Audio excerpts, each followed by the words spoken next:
నమస్తే SR7 TV news కి స్వాగతం. స్వర్ణాంధ్ర స్వచ్ఛ ఆంధ్ర కార్యక్రమంతోనే ఆరోగ్యవంతమైన జీవితం సాధ్యం. Deputy health education officer Mohammed Rafi. Annamayya జిల్లా వాయల్పాడు మండలం చింతపర్తి ప్రాథమిక ఆరోగ్య కేంద్రం పరిధిలోని మూరబండ్లపల్లి గ్రామంలో స్వర్ణాంధ్ర స్వచ్ఛ ఆంధ్ర కార్యక్రమంలో భాగంగా శనివారం రోజు గాలి కాలుష్యం వల్ల మానవాళికి కలిగే అనారోగ్య పరిస్థితులపై ప్రజలకు అవగాహన సదస్సు నిర్వహించారు. ఈ సందర్భంగా deputy health education officer Mohammed Rafi మాట్లాడుతూ గాలి మన జీవనాధారం అని, వాహనాలు పరిశ్రమల వల్ల గాలి నాణ్యత తగ్గుతోందని, స్వచ్ఛ గాలి ఆరోగ్య ఆంధ్ర అనే ధ్యేయంతో ప్రతి కుటుంబం చెట్లు నాటాలని, ప్రతి పౌరుడు వాహన వాడకాన్ని తగ్గించాలని, ప్రతి విద్యార్థి ఒక వృక్షాన్ని సంరక్షించాలి అని అన్నారు.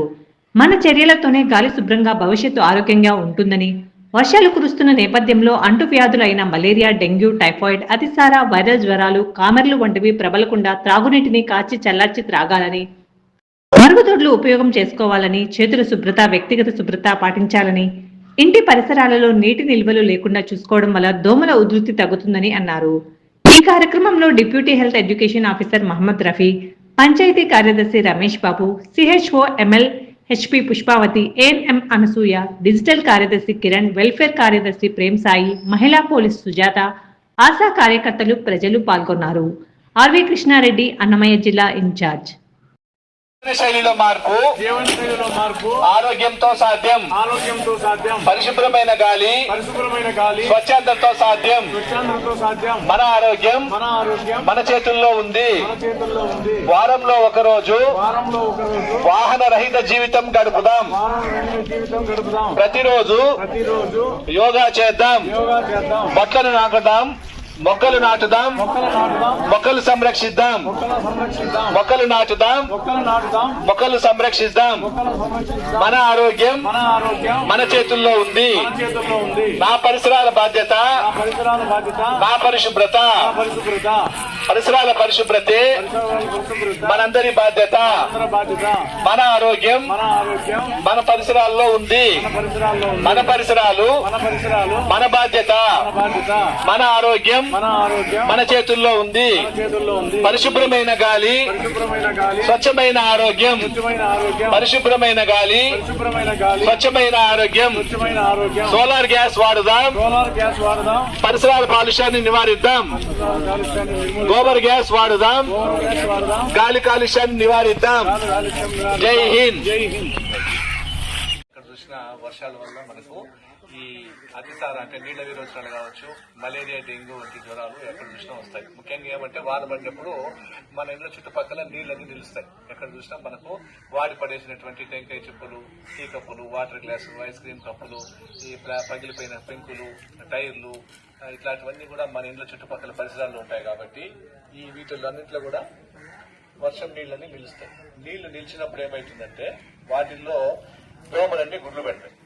అవన్నీ వారం 10 రోజుల తర్వాత, 6-7 రోజుల తర్వాత లార్వాలుగా తయారయ్యి తోక పురుగులుగా, మళ్ళా 14వ రోజుకు రెక్కలు వచ్చి పెద్ద దోమలుగా తయారయ్యి మళ్ళీ మనకే కలిసి మనకు ఇట్లా డెంగ్యూ, మలేరియా జ్వరాలన్నింటినీ కూడా వచ్చే విధంగా చేస్తాయి. అందువల్ల మనము ఇళ్ళ చుట్టుపక్కల పరిసరాలు ముఖ్యంగా నీరు నిల్వ లేకుండా చూసుకోవడము ఒకటి.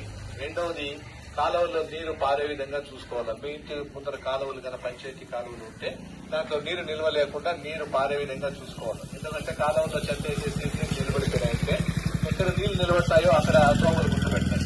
కాబట్టి మనము ముఖ్యంగా ప్రతి శుక్రవారం కూడా మనము డ్రైడేగా పాటించాలి. 3 పద్ధతులు పాటించాలి. ఏమేమి పరిశీలించాలా, మన ఇంట్లో చుట్టుపక్కల ఏమన్నా నీరు నిల్వ ఉండేటువంటి పరిశీలించాలా, శుభ్రం చేసుకోవాలా. రెండోది. మూడోది, నీరు నిల్వ ఉండేటువంటి డ్రమ్ముల మీద కావచ్చు, ఏదైనా కుండలు, కడవలు ఇట్లాంటివన్నీ నీళ్లు ఏమన్నా మనం పెట్టింటే వాటి మీద మూతలు పెట్టాలి. ఎందుకంటే నిల్వ ఉండే నీటి పైన మూతలు గానే పెట్టకపోతే దోమలు గుడ్లు పెడతాయి. కాబట్టి ఈ జాగ్రత్తలు పాటించడము. ప్రతిరోజు ఇంట్లో సాయంత్రం పూట పచ్చివేపాకు పొగ వేసుకుంటే దోమల నుంచి మనం రక్షణ పొందొచ్చు.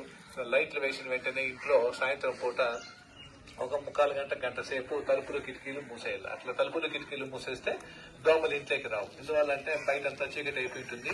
మనం ఇంట్లో లైట్లు వేస్తే వెలుతురు కోసం లోపలికి వస్తాయి. కాబట్టి మనం తలుపులు, కిటికీలు మూసేయడము. అంతేకాకుండా ఇల్లు చుట్టుపక్కల పరిసరాలు శుభ్రంగా పెట్టుకోవడము, ఈ కిటికీలకంతా మెషిన్లు కొట్టించుకోవడం, ఈ జాగ్రత్తలు పాటించాలి. ముఖ్యంగా ఈ వర్షాభావ పరిస్థితుల్లో మనకు ముఖ్యంగా ప్రబలేటువంటి అంటువ్యాధులు, మలేరియా, డెంగ్యూ జ్వరాలు ఎక్కువగా వస్తాయి దోమకాలు ద్వారా.